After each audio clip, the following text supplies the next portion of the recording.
Hello friends, నమస్తే. కుమార్ రాజా కిచెన్కి, heavens కిచెన్కి స్వాగతం. ఈరోజు నేను బగారా బ్యాంగన్ తయారు చేయబోతున్నాను ఫ్రెండ్స్.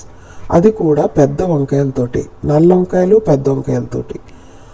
మామూలుగా అయితే మనం చిన్న వంకాయలతోటి తయారు చేసుకుంటాం, కానీ ఈసారి మార్కెట్లో ఫ్రెష్గా పెద్ద వంకాయలు కనిపించాయి, అది కూడా నల్ల వంకాయలు.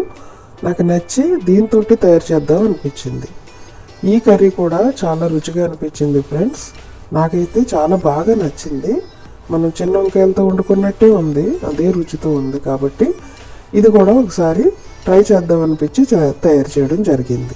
చూడండి, పెద్ద వంకాయలు తీసుకున్నాను, ఫ్రెష్గా కనిపించాయి ఫ్రెండ్స్, చాలా బాగున్నాయి.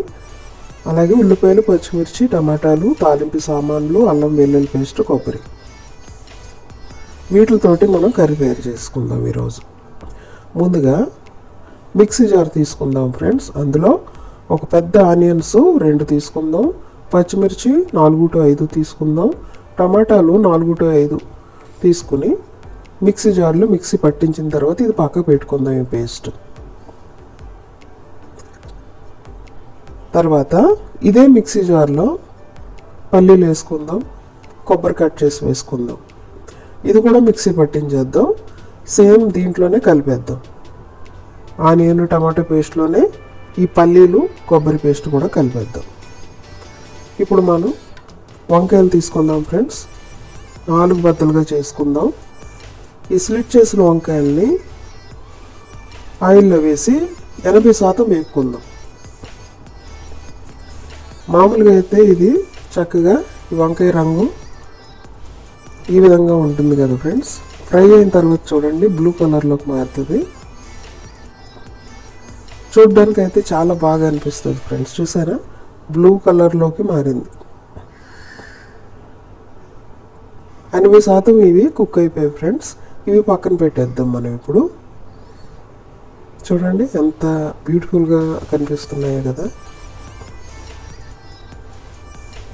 ఆల్మోస్ట్ 80% కుక్ అయిపోయినాయి ఇవి.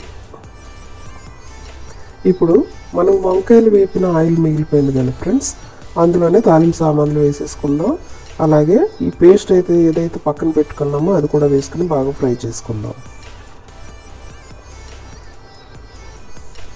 ఆనియన్ పేస్ట్ కాబట్టి బాగా ఫ్రై చేయాలి ఫ్రెండ్స్, పచ్చివాసన పోయే వరకు. తర్వాత ఇందులో ఉప్పు, కారము, పసుపు, ధనియాల పౌడరు, జీలకర్ర పౌడరు వేసుకుని మళ్ళీ బాగా ఫ్రై చేయాలి. ఇలా బాగా ఫ్రై చేసిన తర్వాత 1 స్పూన్ అల్లం వెల్లుల్లి పేస్ట్ వేసుకుని మళ్ళీ ఫ్రై చేసుకుందాం.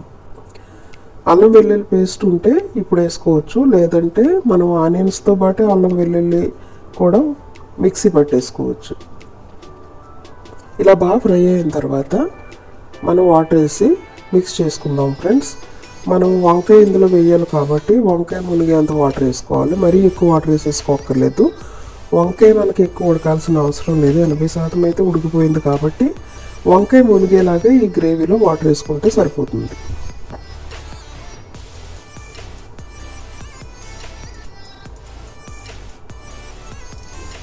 ఇప్పుడు వంకాయలు వేసేసుకుందాం.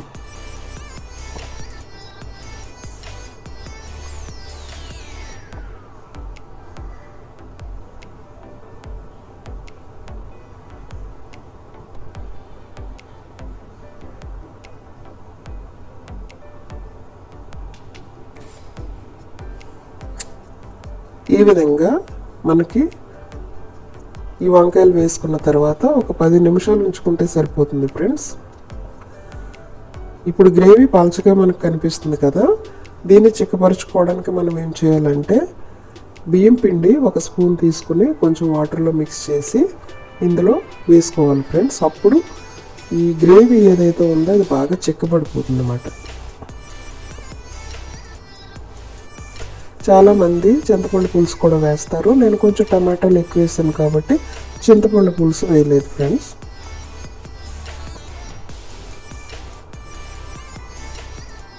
రుచి మాత్రం నాకు చాలా బాగా అనిపించింది. చూసారా, గ్రేవీ చెక్కబడిపోయింది కదా.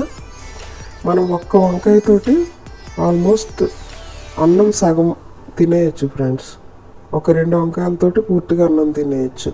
గ్రేవీ కూడా చాలా టేస్టీగా అనిపించింది. మీరు కూడా ఒకసారి ట్రై చేయండి. చూసారా ఎంత యమ్మీగా ఉందో, యమ్మీగా కనిపిస్తుంది కదా ఫ్రెండ్స్.